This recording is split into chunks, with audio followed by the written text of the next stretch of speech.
और आगे बढ़ेंगे, रुख कर लेते हैं श्रीगंगानगर से बड़ी खबर आप जानिए। लुधियाना आतंकी एनकाउंटर का श्रीगंगानगर कनेक्शन सामने आए और बड़े खुलासे हो रहे हैं इस मामले में। और खुलासे ये हो रहे हैं कि आरोपी रामलाल के घर श्रीगंगानगर की पुलिस पहुंची।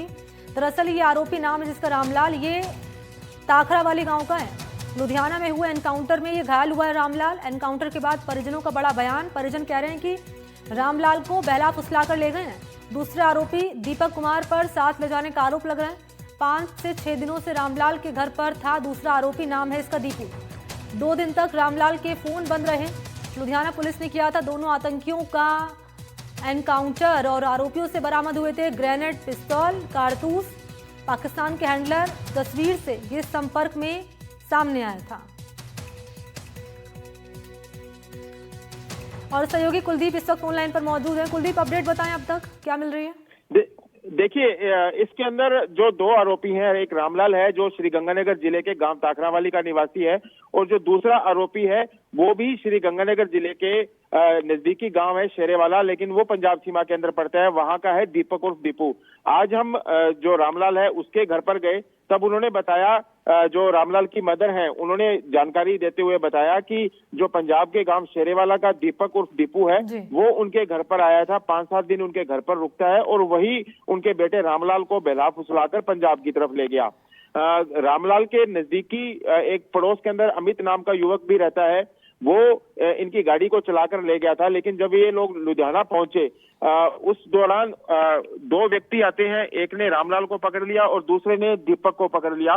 तब अमित को कुछ अनहोनी की आशंका हुई और वो वहां से कार लेकर वापस अपने गांव आ गया। और उसके बाद में ही जो इनके रामलाल के परिजन हैं उनको टीवी के माध्यम से इस खबर के बारे में पता चलता है कि लुधियाना पुलिस के साथ में उनकी मुठभेड़ हुई है। इसके अंदर एक बात ये भी सामने आ रही है कि जब ये तीनों लोग अमित, रामलाल और दीपक उर्फ दीपू पंजाब के लिए निकलते हैं, तब इनके मोबाइल फोन बंद हो जाते हैं और जिस दिन पुलिस के साथ मुठभेड़ होती है उसी दिन दोपहर में इनके मोबाइल फोन ऑन होते हैं। तो ऐसे में अब पुलिस है वो लगातार रामलाल के परिजनों से पूछताछ कर रही है। उनके पिता को और जो अमित नाम का युवक है उनको थाने ले जाया गया है, वहां पूछताछ की जा रही है। और पंजाब पुलिस है वो जो अपने एंगल से है वो अलग जांच कर रही है। जी ठीक है, शुक्रिया आपको कुलदीप तमाम डिटेल्स साझा करने के लिए। और जोधपुर से खबर आप जानिए, बड़ी खबर है ये। जोधपुर दौरे पर हैं केंद्रीय मंत्री गजेंद्र सिंह शेखावत। एसआईआर को लेकर कांग्रेस के आरोपों का जवाब दे रहे हैं शेखावत। कांग्रेस एसआईआर पर राजनीति कर रही है, ये भी उनकी ओर से कहा गया है।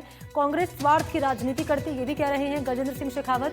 देश के सभी राज्यों में एसआईआर होगी, चरणबद्ध तरीके से काम हो रहा है, ये कह रहे हैं मंत्री शेखावत। निष्पक्ष चुनाव हो, शुचिता के साथ में चुनाव हो और मतदाता सूची का समय पूर्वक पुनरीक्षण होता रहे, ये जिम्मेदारी चुनाव आयोग की है। और संविधान प्रदत्त अधिकारों के तहत चुनाव आयोग इस दायित्व को पूरा करता है। इस देश में अनेक बार इस तरह से स्पेशल इन्वेस्टिगेटिव रिव्यूज़ मतदाता सूची के हुए हैं। कांग्रेस पार्टी और कांग्रेस पार्टी के मुखिया महाराष्ट्र चुनाव के बाद में इस तरह के खुद आक्षेप लगा रहे थे कि मतदाता सूची में नामों में गड़बड़ियाँ हैं। उसके बाद में कभी वो हाइड्रोजन बम के नाम पर और कभी एटम बम के नाम पर इस तरह के खुलासे करते रहे।